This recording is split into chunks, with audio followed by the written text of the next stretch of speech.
Hello guys, welcome back to our channel Cape టౌన్లో చిత్తూరమ్మాయి. నేను మీ సునీత. ఇవాళ మీకు ఒక చికెన్ రెసిపీని చాలా ఈజీగా అండ్ టేస్టీగా చేసుకునేటువంటి రెసిపీ అనమాట. సో సింపుల్ చికెన్ ఫ్రైని నేను చూపిస్తున్నాను. ఈ చికెన్ ఫ్రై అనేది ఒట్టిగా తిన్నా చాలా బాగుంటుంది. అండ్ ఆల్సో రోటీకి కానీ అదేవిధంగా రైస్కి కానీ మీరు మిక్స్ చేసుకొని తినచ్చు. చాలా అంటే చాలా బాగుంటుంది. సింపుల్గా అండ్ ఈజీగా తప్పకుండా ట్రై చేయండి. ఇంకెందుకు ఆలస్యం, దీన్ని ఎలా ప్రిపేర్ చేయాలో చూసేద్దాం. ఈ సింపుల్ చికెన్ ఫ్రై చేయడానికి ఫస్ట్ నేను 1/2 kg బోన్లెస్ చికెన్ తీసుకుంటున్నాను. సో దీన్ని బాగా పసుపు అండ్ సాల్ట్ వేసుకుని బాగా వాష్ చేసుకున్నాను. అండ్ స్ట్రైనర్లో ఇప్పుడు పెట్టాను. సో వాటర్ మొత్తము డ్రైన్ అవుతుంది. అలా నేను ఒక 10 minutes పాటు పెట్టేశాను. వాటర్ మొత్తం డ్రైన్ అయింది. సో ఇప్పుడు ఈ చికెన్లోకి నేను first turmeric powder 1/2 teaspoon, Kashmiri red chilli powder 1 teaspoon. మీ దగ్గర లేదు అంటే కనుక నార్మల్ చిల్లీ పౌడర్ని యాడ్ చేసుకోండి. నెక్స్ట్ నేను 1 teaspoon వరకు సాల్ట్ని యాడ్ చేసుకుంటున్నాను. సో ఈ సాల్ట్, టర్మరిక్ అండ్ చిల్లీ పౌడర్ని మూడింటిని నేను ఈ చికెన్కి బాగా పట్టేలాగా బాగా మసాజ్ చేసి ఒక 5 minutes దీన్ని నేను ఒక 1/2 hour పాటు మ్యారినేషన్కి వదిలేస్తున్నాను. అప్పుడే మనకి ఈ మసాలా అనేది ఈ చికెన్కి బాగా పట్టి టేస్ట్ అనేది చాలా బాగుంటుంది. మీకు కనుక టైం ఉంది అంటే కనుక అట్లీస్ట్ ఒక 2 hours వదిలేసిన మ్యారినేషన్ అనేది చాలా టేస్టీగా చికెన్ అనేది ఉంటుంది. ఇప్పుడు ఈ చికెన్ని నేను 1/2 hour పాటు మ్యారినేషన్కి వదిలేస్తున్నాను. ఇది మ్యారినేషన్ అయ్యే లోపల దీనికి కావలసినటువంటి మసాలాలను ఎలా ప్రిపేర్ చేయాలో చూపిస్తాను. ఈ చికెన్ మసాలా ప్రిపేర్ చేయడానికి ముందుగా నేను 4 రెడ్ చిల్లీస్ను, ఒక మేస్ను, ఒక bay leaf, 1 inch cinnamon, 2 elaichi, cloves 4 and 1 teaspoon jeera and 1 tablespoon coriander సీడ్స్ని తీసుకుంటున్నాను. మీ దగ్గర ఇంట్లో రెడీమేడ్గా చికెన్ మసాలా ఉంటే దాన్ని కూడా వేయచ్చు. బట్ నేనైతే రెగ్యులర్గా ఇలాంటి మసాలాలను అప్పటికప్పుడు వేసుకొని టైం ఉన్నప్పుడు ఫ్రై చేసుకొని వేసుకుంటాను. దానివల్ల చికెన్ అనేది చాలా బాగుంటుంది టేస్ట్ అనేది. ఇలా ఫ్రై చేస్తున్నప్పుడు ఫ్లేమ్ అనేది ఎప్పుడు సిమ్లో పెట్టుకోండి. అండ్ దీన్ని ఒక 3 minutes పాటు ఫ్రై చేసుకుంటున్నాను. అండ్ ఇంకొక విషయం, ఇలా ఫ్రై చేస్తున్నప్పుడు గరిటెని ఎప్పుడు పెట్టుకొని మీరు కలుపుతూ ఉండాలి, లేదంటే కింద బర్న్ అయ్యే ఛాన్సెస్ ఉంటుంది. అండ్ ఇలా ఫ్రై చేసుకున్నాక దీన్ని నేను చల్లారనిస్తున్నాను. ఒక 10 minutes అలానే వదిలేసాను, చల్లారింది. ఇప్పుడు దీన్ని నేను బ్లెండ్ చేసుకుంటున్నాను చాలా ఫైన్ పేస్ట్ లాగా. ఇలా ఫ్రై చేసుకొని బ్లెండ్ చేసుకున్న మసాలాలని ఒక 8 కంటైనర్లో వేసుకొని దీన్ని మీరు స్టోర్ చేసుకోవచ్చు.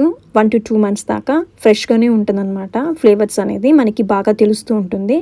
బట్ టైం ఉన్నంటే మాత్రం ఎప్పటికప్పుడు ఫ్రై చేసుకొని మీరు బ్లెండ్ చేసుకున్నారంటే కనుక దాని యొక్క టేస్ట్ అనేది చాలా డిఫరెంట్గా ఉంటుంది చికెన్కి మాత్రము. Trust me. చికెన్ ఫ్రై చేస్తున్నప్పుడు నేను ఒక 6 garlic potsని తీసుకొని దీన్ని కచ్చాపచ్చిగా నేను బాగా దంచుకుంటున్నాను. దీన్ని యాడ్ చేయడం వల్ల చికెన్ అనేది చాలా ఫ్లేవరింగ్గా ఉంటుంది. నేను ముందుగా ఒక ప్యాన్ పెట్టి ఇందులోకి 4 tablespoons వరకు ఆయిల్ని యాడ్ చేసుకుంటున్నాను. మీరు ఫ్రై చేస్తున్నప్పుడు ఆయిల్ అనేది తక్కువగా అనిపించింది అంటే కనుక ఇంకొక 2 tablespoons వరకు ఆయిల్ని యాడ్ చేసుకోవచ్చు. ఆయిల్ బాగా కాగింది. ఇప్పుడు ఇందులోకి నేను ఒక పెద్ద ఆనియన్ని బాగా చాప్ చేసుకున్నాను, దాన్ని యాడ్ చేసుకుంటున్నాను. ఇప్పుడు ఈ ఆనియన్స్ని నేను ఒక 3 minutes పాటు బాగా ఫ్రై చేసుకుంటున్నాను, గోల్డెన్ బ్రౌన్ కలర్లోకి వచ్చేంత వరకు. అండ్ ఫ్లేమ్ అనేది నేను మీడియంలో పెట్టుకుంటున్నాను. మీకు ఒక టిప్ చెప్పాలనుకుంటున్నాను. ఆనియన్స్ని ఫ్రై చేస్తున్నప్పుడు మనము ఏదైనా చికెన్ కర్రీ కానీ మటన్ కర్రీ కానీ ఫ్రైకి కానీ ఏదైనా సరే ఆనియన్స్ అనేది ఇలా గోల్డెన్ కలర్లోకి వచ్చేంత వరకు ఫ్రై చేస్తే కనుక టేస్ట్ అనేది చాలా బాగుంటుంది. ఇలా ఫ్రై అయిన ఆనియన్స్లోకి ఇప్పుడు నేను 2 teaspoons వరకు జింజర్ గార్లిక్ పేస్ట్ను యాడ్ చేసుకుంటున్నాను. మీరు 1 tablespoon వరకు కూడా వేసుకోవచ్చు. జింజర్ గార్లిక్ పేస్ట్ అనేది ఫ్లేవరింగ్ అయితే చాలా బాగుంటుంది.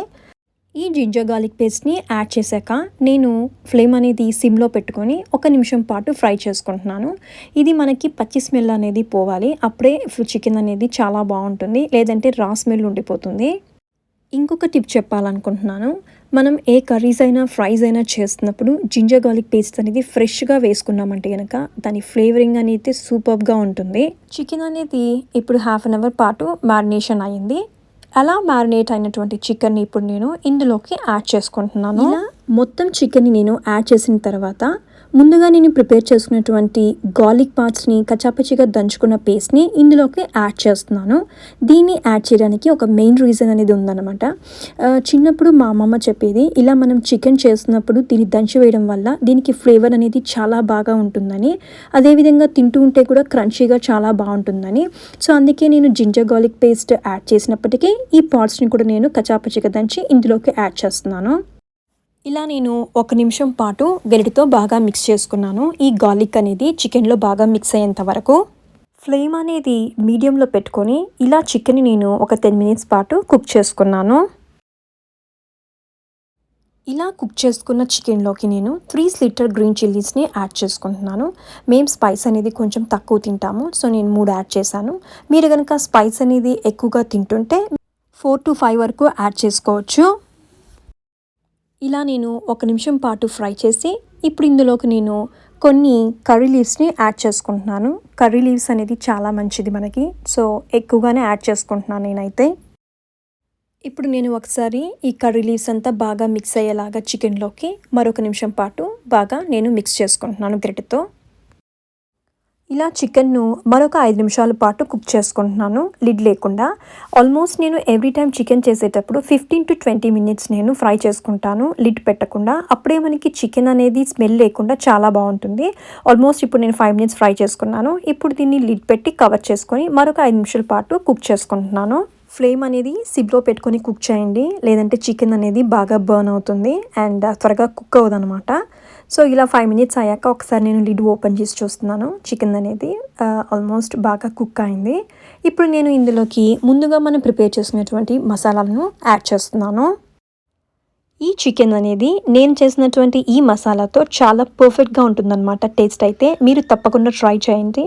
లేదు అంటే కనుక మీ దగ్గర జనరల్గా మీరు యూజువల్లీ యూజ్ చేసేటువంటి మసాలాను యాడ్ చేసి ఈ రెసిపీని ట్రై చేయండి. ఇలా ఈ మసాలా పౌడర్ని యాడ్ చేశాక నేను మరొక 5 నిమిషాల పాటు సిమ్లో కుక్ చేసుకున్నాను. చూస్తున్నారు కదా, ఆయిల్ అనేది బాగా సెపరేట్ అయింది. సో మనకు చికెన్ అనేది ఇప్పుడు బాగా కుక్ అయినట్లు. ఆల్మోస్ట్ చికెన్ 90% కుక్ అయిపోయింది. సో ఇప్పుడు నేను దీన్ని ఒక లిడ్ పెట్టి మరొక 5 నిమిషాల పాటు కుక్ చేసుకుంటున్నాను. ఆల్మోస్ట్ అలా నేను 25 మినిట్స్ దాకా చికెన్ని కుక్ చేసుకున్నాను. ఫైనల్గా ఇప్పుడు నేను ఒక 1/2 టీ స్పూన్ వరకు పెప్పర్ పౌడర్ని యాడ్ చేసుకుంటున్నాను. ఈ పెప్పర్ పౌడర్ వల్ల చికెన్ అనేది చాలా బాగుంటుంది. అండ్ ఫైనలీ నేను కొరియాండర్ లీవ్స్ని యాడ్ చేసుకుంటున్నాను. కొరియాండర్ లీవ్స్ ఒక 1/2 కప్ వరకు నేను యాడ్ చేస్తున్నాను. దీనివల్ల చికెన్ అనేది చాలా ఫ్లేవరింగ్గా ఉంటుందన్నమాట.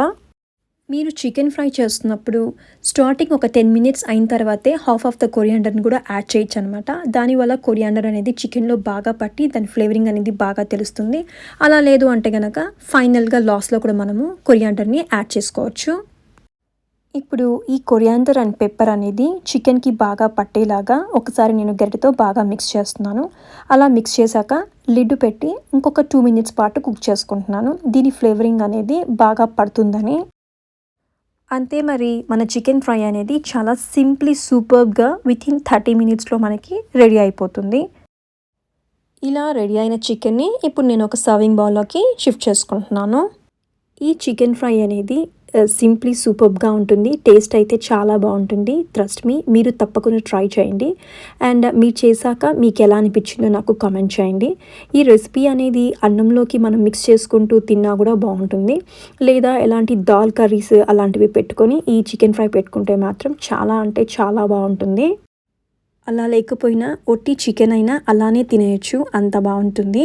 సో ఇంకెందుకు ఆలస్యం, మీరు కూడా తప్పకుండా ఈ రెసిపీని ట్రై చేయండి. మీకు కనుక ఈ రెసిపీ నచ్చినట్లయితే మీ ఫ్రెండ్స్ అండ్ రిలేటివ్స్కి షేర్ చేయండి.